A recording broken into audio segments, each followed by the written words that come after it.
Hi friends, எல்லோருக்கும் வணக்கம். எல்லோரும் எப்படி இருக்கீங்க? நல்லா இருக்கீங்களா? இன்றைக்கி அடுத்த பாட்டு தான் பார்க்க போகிறோம். அதுக்கு முன்னாடி நீங்கள் செய்ய வேண்டிய விஷயம் என்ன அப்படின்னு கேட்டிங்கன்னா, மறக்காமல் நம்ம சேனலில் மிஸ்ஸஸ் வெல்த் டிப்ஸை சப்ஸ்கிரைப் பண்ணிக்கோங்க. கீழே இருக்க பெல் பட்டனை கிளிக் பண்ணிக்கோங்க. வாங்க கதைக்குள்ளே போகலாம். அதுக்கப்புறம் அவங்க சொன்ன ஒரு யோசனை எங்களுக்கு நல்லா தான் பட்டுச்சு. இருந்தாலும் எப்படி நம்ம அம்மா அவங்க அழைச்சிட்டு வர போகிறோங்கிற ஒரு குழப்பத்தில் தான் நானும் அவங்களும் பஸ்ஸில் ஏறி வந்தோம். வந்ததுக்கப்புறம் நாங்கள் என்ன பேசிட்டு வந்துக்கிட்டு இருந்தோம்னா, எப்படி அவங்கள அம்மா சம்மதிக்க வச்சுக்கிறது, அப்போ இதுக்கெல்லாம் சம்மதிப்பாரா அப்படின்னு சொல்லி யோசனை இருக்க. நீ அதெல்லாம் கவலைப்படாதரா, உங்கள் அம்மா ஊருக்கு வரேன்னு சொன்னால் அவளுக்கு எல்லாம் உடம்பெல்லாம் நல்லாயிடும், அவள் எந்த வேகத்தில் கிளம்பி வரான்னு நீயே பாரு அப்படின்னு சொல்லி சொன்னாங்க. இருந்தாலும் அப்பா என்ன சொல்வாருன்னு தெரியலையே அப்படின்னு சொன்னால், அப்பாலாம் நான் சம்மதிக்க வைக்கிறேன், நீ அதெல்லாம் பற்றி கவலைப்படாத, நம்ம இந்த முயற்சியை ஒரு லாஸ்ட் முயற்சியாக பண்ணி பார்ப்போம், அதுக்கப்புறம் நம்ம வேறு ஒன்றும் பண்ண வேண்டாம், அது நடக்கிறது நடக்கட்டும்டா அப்படின்னு சொல்லி பேசிகிட்டு இருந்தோம். அதுக்கப்புறம் வீட்டுக்கு வந்ததுக்கப்புறம் அம்மா எங்கே ரிப்போர்ட்லாம் வாங்கிட்டு வந்தீங்களா, என்ன ஒன்றுமே இல்லாமல் சும்மா வரீங்களே அப்படின்னு சொல்லி கேட்டதுக்கு, இல்லைம்மா நாங்கள் ரிப்போர்ட் வாங்கலாம் போல, உங்கள் ஊருக்கு தான் போனோம் அப்படின்னு சொன்னோன்னா அம்மாவுக்கு கண்லேருந்து தண்ணி வந்துடுச்சு. ஏன்னா ஏன் இப்போ திடீர்னு இந்த மாதிரியெல்லாம் முடிவெடுத்துருக்கீங்க, நீயும் இப்படி பண்ணுற, அவங்க உள்ள சூழ்நிலை தான் தெரியும்ல, இவனை ஏன் அங்கெல்லாம் அழைச்சிட்டு போனேன் அப்படின்னு சொல்லி சொன்னாங்க.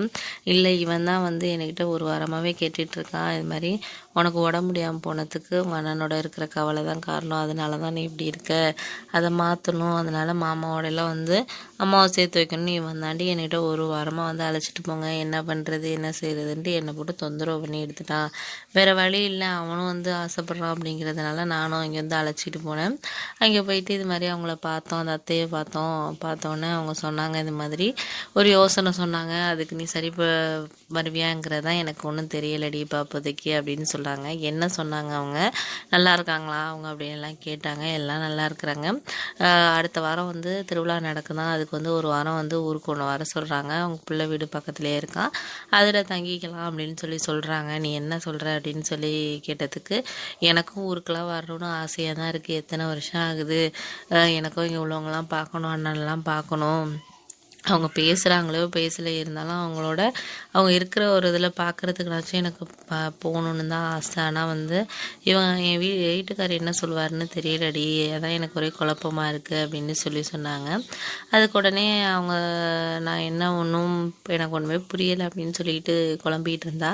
உடனே நான் சொன்னேன், இது மாதிரி நீ கவலைப்படாதம்மா, அப்பாவை நான் சம்மதிக்க வைக்கிறேன், அவர்கிட்ட சம்மதம் வாங்க வேண்டியது என் பொறுப்பு, அதனால் நீ எதையும் கவலைப்படாத அப்படின்னு சொல்லிக்கிட்டு இருந்தேன். உடனே அவங்களும் சரி அப்படின்னு சொல்லிட்டு அதை பற்றி பேசிகிட்டு இருக்க வேணாம், அப்படி அப்பா வரப்ப அப்படின்னு சொல்லிட்டு அவங்க நார்மல் ஆகிட்டாங்க. அப்புறம் அப்பா நைட்டு இப்போ சாப்பிட்டுட்டு இருந்தார். அவர்கிட்ட நான் அவங்ககிட்ட ஒன்று கேட்பேன்ப்பா, எனக்காக நீங்கள் சம்மதிப்பீங்களா அப்படின்னு சொல்லி கேட்டேன்.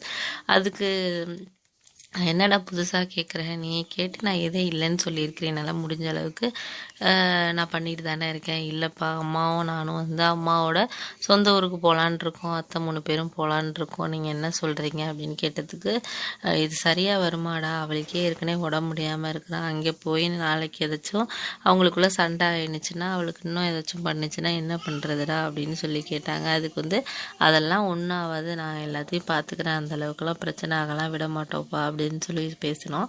அதுக்கப்புறம் அப்பா சில விஷயங்களெல்லாம் அப்பாவுக்கு நான் சொல்லி புரிய வச்சதுக்கப்புறம் அப்பாவும் சரி, நீ இவ்வளவு சொல்கிறப்ப நான் இதை வேண்டான்னு சொன்னால் நாளைக்கு என்னால் அப்புறம் இப்படி ஆயிடுச்சு அப்படிம்பீங்க, அதனால் உங்கள் விருப்பம், நீங்கள் இழுத்தெழுப்புக்கு நான் வரேன், எனக்கு ஒன்றும் தெரியாது, நாளைக்கு போயிட்டு நீங்கள் பிரச்சனை அதுன்னு என்கிட்ட சொல்லக்கூடாது அதை பற்றி சரின்னு அப்பாக்கிட்டேயும் சம்மதம் வாங்கிட்டோம் ஒரு வழியாக. அம்மா ரொம்ப சந்தோஷமாக இருந்தாங்க. பரவாயில்ல, எங்கள் அண்ணனுங்க பேசினாலும் அவங்கக்கிட்ட ஒரு தடவை அவங்கள பார்க்குறதுக்கு அவங்களோட இருக்கிறதுக்கு ஒரு வாய்ப்பு கிடைச்சா போதும்டா அப்படின்னு சொல்லி பேசிகிட்டு இருந்தாங்க.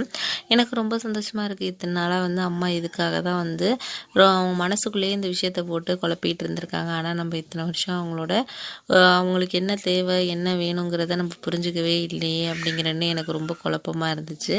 உடனே சரின்னு சொல்லிட்டு அதுக்கான ஏற்பாடுகள், ஊருக்கு போகிறதுக்கான ஏற்பாடுகள், அப்புறம் என் ஆஃபீஸில் கண்டிப்பாக லீவ் கேட்கணும் ஒரு வாரத்துக்குங்கிறப்போ நான் போயிட்டு என்னோடய ஃப்ரெண்ட்ஸ்கிட்டலாம் சொல்லிகிட்டு இருந்தேன். அதுக்கு அவனுங்க சொன்னானுங்க, இல்லைடா இன்றைக்கி ஏதோ ப்ராஜெக்ட்லாம் போயிட்டுருக்கு, உனக்கு லீவ் கொடுப்பாங்களா என்னன்னு தெரியல அப்படின்னு சொன்னாங்க.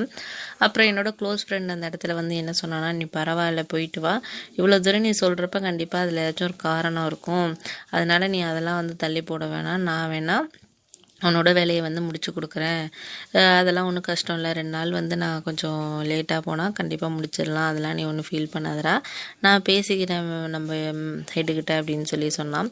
உடனே வந்து அப்புறம் நான் போயிட்டு லீவ் கேட்டேன் அவங்கக்கிட்ட. அவரும் வந்து சரி ஓகேப்பா, இவ்வளோ தூரம் நீ சொல்கிறப்போ நீ ரொம்ப சின்சியராக இருப்ப, அதனால் கண்டிப்பாக நீ காரணம் இல்லாமல் லீவு கேட்க மாட்டேன் அப்படின்னு சொல்லிட்டு அவரும் எனக்கு லீவ் வந்து கொடுத்தாரு. எல்லாமே கொஞ்சம் கரெக்டாக இருக்கிற வாசி எனக்கு ரொம்ப ஹாப்பியாக இருந்துச்சு. அதுக்கப்புறம் ஊருக்கு கிளம்புறதுக்கு தேவையான எல்லா விஷயங்களையும் எடுத்து வச்சோம். அப்புறம் அவங்களுக்கெல்லாம் ட்ரெஸ் எல்லாம் எடுக்கணும்னு சொன்னாங்க.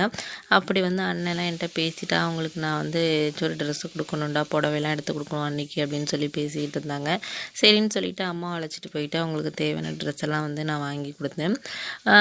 அதுக்கப்புறம் எல்லோரும் கிளம்பி வந்து பஸ்ஸில் போனோம். போனதுக்கப்புறமா இங்கே என்ன நடந்துச்சு அப்படிங்கிறத நான் வரக்கூடிய பகுதியில் சொல்கிறேன் ஃப்ரெண்ட்ஸ்.